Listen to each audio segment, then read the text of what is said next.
Ассалаумағалейкум. Еліміздің бастарынастың тікелей эфирге түскі жаңалықтар. Студияда Бауыржан Бақбекұлы. Елімізде үкімет азаматтар үшін мемлекеттік корпорациясы құрылады. Бұл туралы бүгін жарияланған елбасы Нұрсұлтан Назарбаевтың ұлт жоспары Қазақстандық арманға бастайтын жол атты мақаласында айтылған.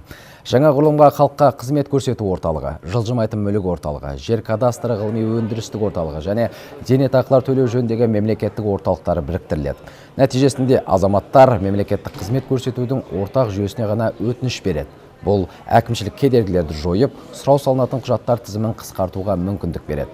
Мемлекеттік органдар бұл корпорацияға барлық қызмет түрлерін 2017 жылдың соңына дейін өткізулері тиіс. Айта кету керек, жаңа құрылымның жұмысын үкіметтік емес ұйымдар жанынан құрылатын арнайы қоғамдық кеңестер бақылайтын болады.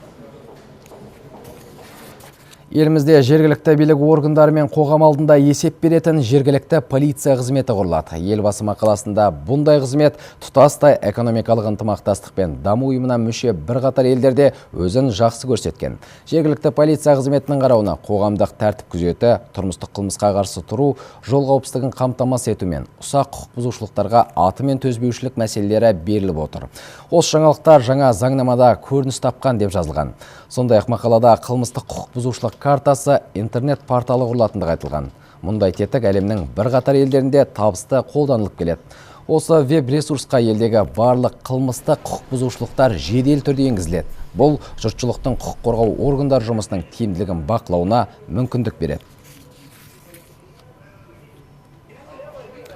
Елбасы мақаласында айтылған дәл осы идеяны оңтүстік Қазақстан облысындағы тәртіп сақшылары қызу қолдайтындықтарын айтады. Себебі биыл өз жұмысын бастаған жергілікті полицияның тиімді тұстары қазірден айқын.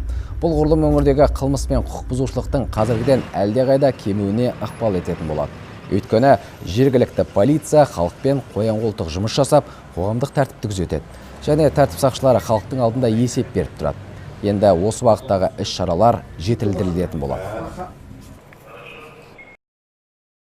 Негізінен профилактик жұмыстар жолға қойылады, және мынау жергілікті полиция негізгі халықпенен бірге бірлесіп, араласып отырып қызмет атқаратын болады. Бұл енді қылмыс пен құқық бұзушылықтың алдын алуда өз септігін тигізеді.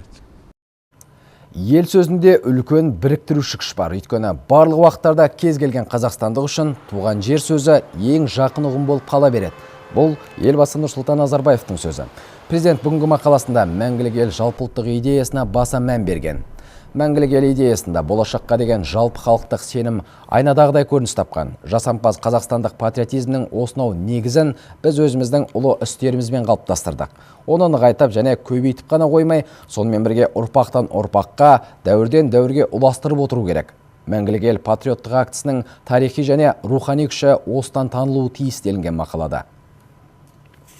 Ал мәңгілік ел болу үшін әрине татулық пен бейбітшілікті нығайту маңызды. Елбасы өз мақаласында ел ішіндегі бірлікті бекемдеуге ерекше тоқталған. Тараз қаласындағы Днепро Украин мәдени орталығының мүшелері президенттің көп этностық біздің ортақ ұлы қазынамыз деген пікірі өте орынды айтылған дейді.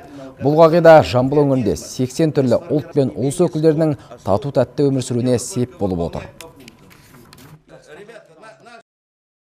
Мәңгілік ел, который мы все приняли Казахстан. Мәңгілік ел идеясын біз қуана қарсы алдық. Оны іске асырудың басты тетігі татулық, өзара сыйластық пен бірлігіміз болады деп білем. Менің ойымша, президент осыны меңзеп отыр. Мақалада көрсетілген дүниелерді ұлт пен дінге бөлінбей, жас кәрдемей орындауға кіріссек, бізден мықты мемлекет болмайды деп ойлаймын.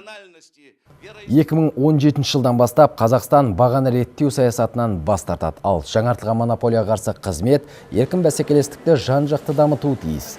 Бағаның негізсіз көтерілуіне жол бермеу үшін монополияға қарсы қызмет жанынан жаңа институт келісім комиссиясы құрылады. Бұл туралы мемлекет басшысы Нұрсұлтан Назарбаевтың айтқаны 2016 жылдың 1 қаңтарынан бастап доминанттар тізілімі тек реттелетін нарық бойынша жүргізіледі. Ал 2017 жылдан бастап толықтай алынып тасталынады.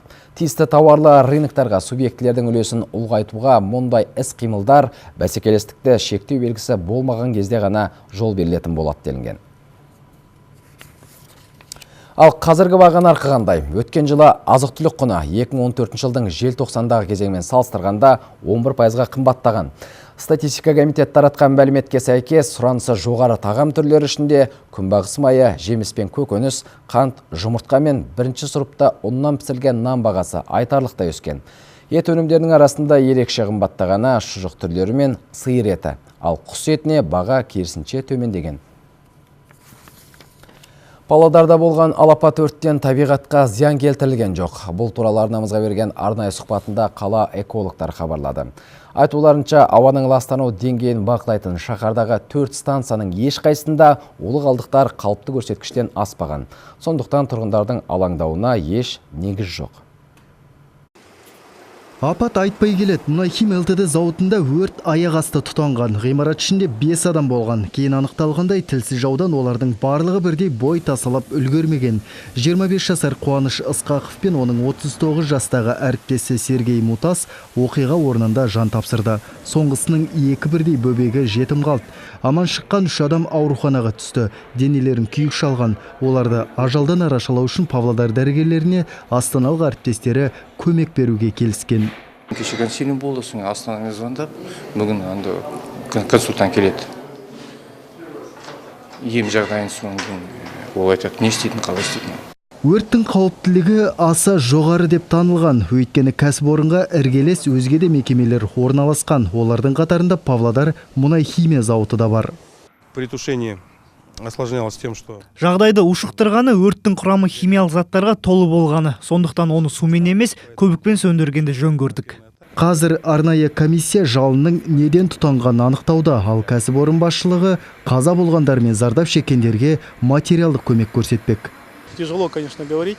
Сөйлеудің өзі қиын болып тұр. Өйткені біз зауыттың қазығы қағылған сәттен бастап бірге жұмыс істеп келдік. Енді қаза тапқан жігіттердің жақындарына жан-жақты қолдау көрсетеміз. Зардап шеккен әріптестердің де жылдам жазылып, қайтадан ұжымға қосылуына қолдан келер көмектен аянбаймыз.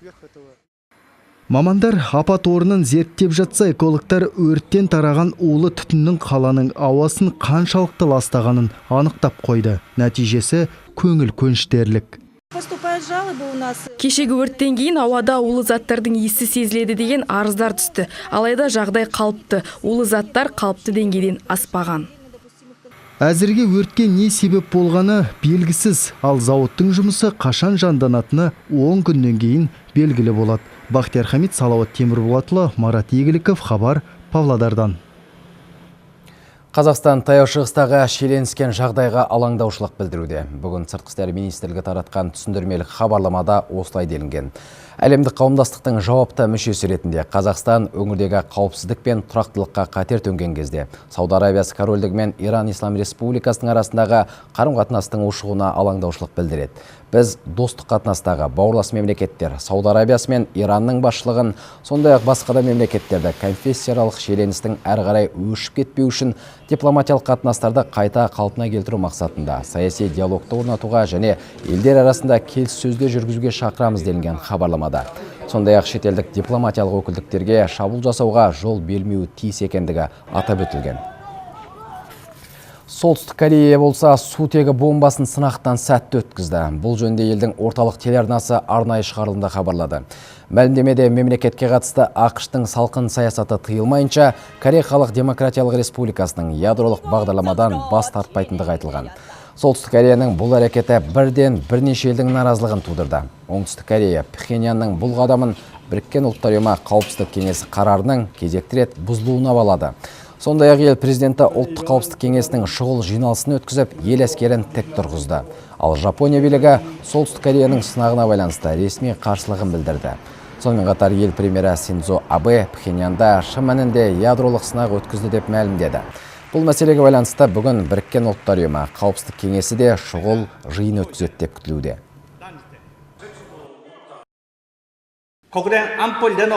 Солтүстік Кореяның ядролық сынағы біздің ұлттық қауіпсіздігімізге айтарлықтай қауіп төндіреді. Оған жол берілмеу керек. Біз бұл әрекетті айыптаймыз. Әзірге айтарымыз осы, кешкі жаңалықтарымыз 16:00-де.